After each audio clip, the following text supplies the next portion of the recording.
Hello, everybody. Welcome back to Swimming in the Stream. I'm here with Marcy, Hello. and we have some Disney Plus news for you. The first thing I was able to find that I think is very, very big is for Disney Plus anyway. The Mandalorian becomes first Disney Plus show to make Nelson's streaming top 10 list. So if everybody doesn't know what the Nelson thing is that it's back in the day, Nelson was a basically a service that people signed up for or participated in where they would get these like boxes or whatever to hook up to their TV, and it will record on what people are watching on what channels.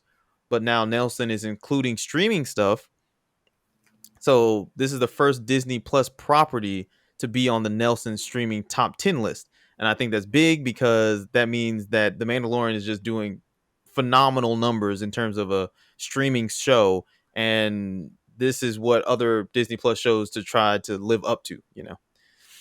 Oh yeah, I am not surprised honestly. I love The Mandalorian. I've been keeping up with this past season. Well, this current season that's going on. I'm not ready for it to end, even though I know it's coming soon. We only have 2 episodes left, Oh my gosh, I'm not ready. and then we got to wait a whole year. And we haven't even talked about the Mandalorian Now we on might here do it yet. like at the end, whenever all the Mandalorian has come out. We just do a series review. I guess we'll do it at the end. Yeah, a season review. Yeah. But they also include a list of all the other rankings for other shows that are in the list for the Nelson streaming service. Streaming. So the first one is The Queen's Gambit is at number 1 for Netflix. The Office is number 2 on Netflix. The Mandalorian is number 3 from Disney Plus. Schultz Creek on Netflix is number 4. Holiday for Netflix is number 5. Grey's Anatomy, number 6 on Netflix.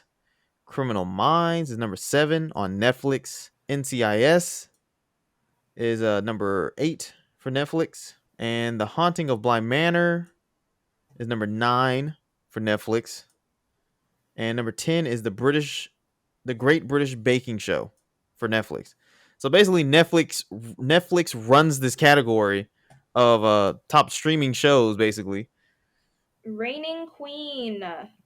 So it's literally all Netflix besides Disney Plus The Mandalorian. And that just shows you, because Mandalorian is number 3 on this list, how popular The Mandalorian is. And I'm a Star Wars fan, and it just harkens to when you do Star Wars right, this is what happens. You get numbers like this, and you compete I mean, against The Netflix. Mandalorian is carrying this Star Wars franchise on its back right now. Not only Star Wars, but it's carrying Disney Plus on its back. The Mandalorian, I heard, is what 5 times more popular than the next Disney Plus show. This is ridiculous. I mean, it deserves it. The show deserves it. The show is absolutely beautiful. Yeah, the show is absolutely beautiful. The characters are great. It's just a bunch of fun, man. This is Star Wars done right. But hopefully Disney Plus or some other competitors can make some quality shows to compete with Netflix. But some of these are like Grey's Anatomy. Those are just big shows, and Criminal Minds and NCIS. Those are just like reoccurring big shows, basically. Yeah. But it is interesting that the Queen's Gambit is number 1, because there was another article I saw that I don't have, that the Queen's Gambit did like this whole like Netflix effect type thing where the sales for like lessons on chess and the products of like chess boards and pieces and stuff like skyrocketed after the Queen's Gambit came out. Mhm. And the people are calling it the Netflix effect, because it's also something like what happened with what's that suicide show? What was it? Um Suicide. the 13 Wishes? No. Oh, 13 Reasons Yeah, 13 Why. Reasons Why. That also had a Netflix effect, didn't it? Yeah, it did.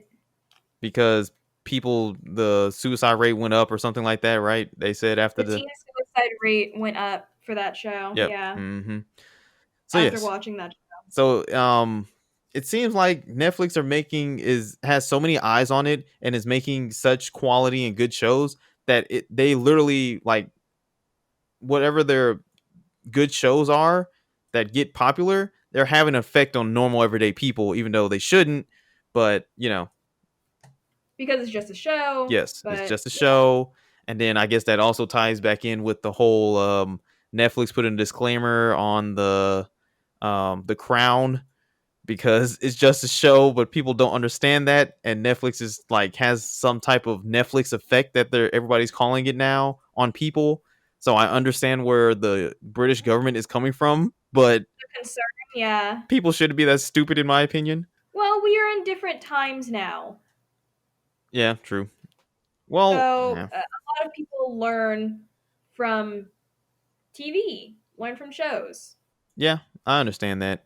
Although, I think that it's good that shows bring up a different way of thinking. They bring up a notion, an idea, but people still need to go out and do their own research. Like, geez, what happened to doing research? Well, that's a thing that America is losing is critical thinking, and that is what is happening. But in terms of the Netflix effect, I think the Queen's Gambit is the right Netflix effect, I guess I can say, because it's making people go out and want to try to learn how to play chess. I don't know how to play chess Yeah, myself, but I think this is a good thing. I've tried to learn how to play chess, but there's a lot of moving pieces, and it takes a while to get good at it. Yep, it does. It's a thinking game that you just have to practice basically. Any other words for The Mandalorian for Disney Plus cracking into the Nelson streaming top 10 list? No, not really. But I was going to say that the Queen's Gambit is really popular right now in the vintage fashion community. It's blowing up. Oh yeah, definitely. Yep. It's like everyone wants a pinafore. I don't know what that is, but I'm sure it's Well, it's the primary dress that she wears. It's like an overall dress. So you have the skirt Oh. on the bottom, but you have like the like straps over your torso. Mhm. Yeah. I used to have a school uniform that was just like it. Yep, so I'm guessing that's another Netflix effect. Yeah, yeah, I'd say it is. I mean, Nurse Ratchet had like sort of that same effect in the vintage fashion community. A lot of people were recreating the hairstyles that Nurse Ratchet wore. Mhm. Okay. But yeah, All right. Well, like I said before, I think Mandalorian is doing a great job. Dave Filoni and John Favreau need to keep it up. Hopefully we can get more well, whenever the other Star Wars stuff drops, it's the same quality, and we just have a stream of successful Star Wars stuff that is mainstream, and Star Wars is back, baby, and I'll be so happy. And hopefully, other shows from other platforms can reach this level of fandom where they can crack into this top 10 list for the Nelson. But other than that, we will move on to our next article. That Disney Plus pays special tribute to Chadwick Boseman in Black Panther movie intro. Now, if you haven't heard, if you're a Marvel fan or just a regular person, Chadwick Boseman did pass away, and tragic news. tragically, and Disney did pay tribute to him. They redid the intro to Black Panther to have basically Chadwick Boseman like behind the scenes footage and footage throughout the movie play in the intro.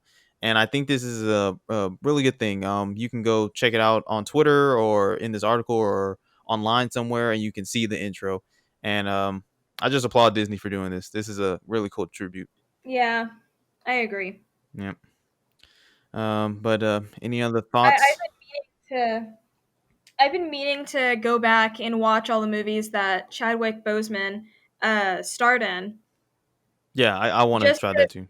remember his legacy. You know? Yeah, because he had good movies. He really did have good movies. I do want to go back Yeah, and watch he it. did get on up, Mm-hmm. and I've yet to see that, but I heard it was really good. Yeah. Um, but we'll move on. So I just want to move on, and we're going to look at the ratings on Rotten Tomatoes for this Disney Plus movie, Godmothered. So it's like a enchanted. If anybody remembers Enchanted, where the Disney princess or whatever comes to the real world, it's kind of like that. But this is like Yeah, a I remember yeah, it's like but this is a that's one of Godmother. those forgotten Disney princess movies Yes, it because is. I don't remember it being that good. I don't think it was that good, but yes, it is a forgotten film that that Disney doesn't even pay attention I to. think it was pretty funny though. Yeah, I don't remember much from it. I remember the movie, I just don't remember much from it. But Disney doesn't even pay attention to it because I don't think there's like any dolls or anything for that princess. There are some dolls. Yeah, but they don't put them in like those combo pack of Disney princess dolls or anything. Oh yeah, like in a Wreck-It Ralph breaks the internet. Yeah, she wasn't I even in I there. don't think yeah, she wasn't there. They So put Brave in there, Merida. yeah, she's from Pixar. Yep. So you know that movie gets no love. But yeah, so on Rotten Tomatoes right now, it is a 61 on the tomato meter, and that's for the critics. So it's a solid tomato. But for the audience score, it is at a 72, and that's just a good, upstanding bucket of popcorn, I guess. So it seems like the consensus is that it's a okay movie. It's good. It's good. It's not bad. It's just a good movie. It's not great. It's good. It's good. It's watchable. But do you feel any interest in watching this movie? Yeah, I suppose so. I saw the trailer. The trailer looks pretty good.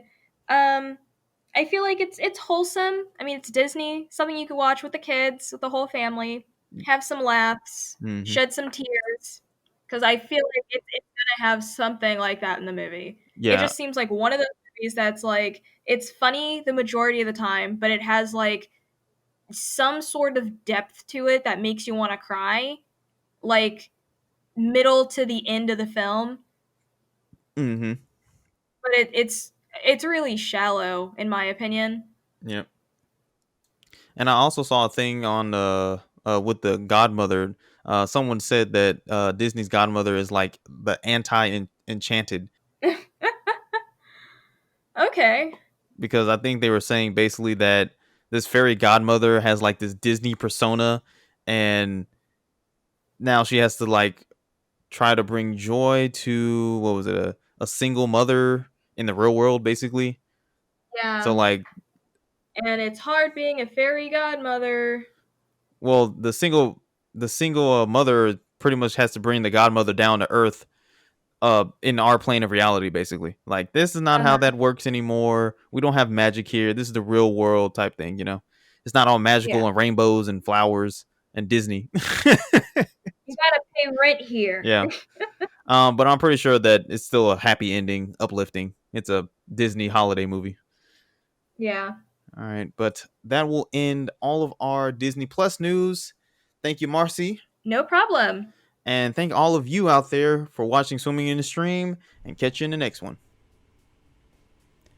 Thank you everyone for listening to Swimming in the Stream, and if you want to get into contact with us or leave us feedback, you can reach us on Twitter at SitsPodcast and Gmail at swimminginthestream@gmail.com.